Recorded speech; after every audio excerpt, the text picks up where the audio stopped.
నమస్కారం అండి. ఈరోజు మనం ఒక మంచి వ్యక్తి గురించి మాట్లాడదాం. ఒక గొల్లవాడు ఆటో డ్రైవర్తో కొడుకు ఐపీఎస్ అవ్వడం విన్నాం. ఇప్పుడు మనం ఒక గొల్లవాడు మేకలు కాపలా కాస్తుంటే తనకు వచ్చిన వార్త తన ఐపీఎస్ సెలక్షన్ అయ్యానని. అతని పేరు అవుతుంది వీర్దేవ్ డోనా. ఈ వీర్దేవ్ డోనా మహారాష్ట్ర కొల్హాపూర్కి చెందినవారు. అయితే ఇక్కడితోనే కథ మొదలవుతుంది. అయితే అతను ఐపీఎస్కి ఎప్పుడైతే గొర్రెల కాపలాకి వెళ్ళారో, మేకల కాపలాకి వెళ్ళినప్పటికీ ఇది ఎప్పుడైతే సెలక్షన్ అయ్యారో తల్లిదండ్రులు మరి ప్రతి ఒక్కళ్ళ ఆనందంకి హద్దు లేదు. తల్లి అయితే ఏడుస్తూ వాటేసుకుంది. దాని తర్వాత ఏంటి, అంతకుముందు జరిగే కథ, అతను 10th ఎప్పుడైతే పాస్ అయ్యారో 96%లో పాస్ అయ్యారు. అయిన నుంచి తన గోల్ అవుతుంది ఐపీఎస్ అవ్వడం, అంతే. నేను ఐపీఎస్కి ఇంటర్ కూడా పాస్ అయిపోయారు.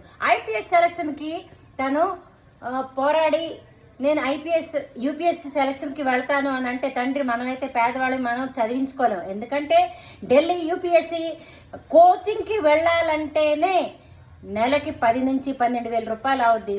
మన వల్ల ఇది కాదు, నీ కల కలగానే మిగిలిపోద్ది, మనం అది చెయ్యలేము అంటే. ఇంతలో యూపీఎస్ వీర్దేవ్ డోనాల అన్నయ్య వస్తారు. వచ్చి నువ్వు ఈ మేకల కాపలా కాడి ఇవన్నీ విడిచిపెట్టి నువ్వు ఒక పని చెయ్యి, యూపీఎస్సీ కోచింగ్కి బయలుదేరి వెళ్ళిపో. అయితే దురదృష్టవశాత్తు ఏంటైంది, 2 సంవత్సరాలు కూడా ఆ కోచింగ్లో పాపం కోచింగ్ తీసుకున్నారే కానీ ఫెయిల్ అయిపోయారు. సెలక్షన్ అవ్వలేదు. నిరాశతో ఇంటికి వచ్చి మళ్ళీ గొర్రెలు కాపలా కాసుకొని యూట్యూబ్లో కోచింగ్ తీసుకున్నారట. యూట్యూబ్లో కోచింగ్ తీసుకుంటూ మళ్ళీ ఎగ్జామ్ వస్తే మళ్ళీ ఎగ్జామ్ రాశారు. రాసి క్రాక్ అయి గెలిచేశారు. ఐఏఎస్ సెలక్షన్లో గెలిచేశారు. గెలిచేసిన తర్వాత ఇందులో ఒక మోరల్ థింగ్ కూడా ఉంది.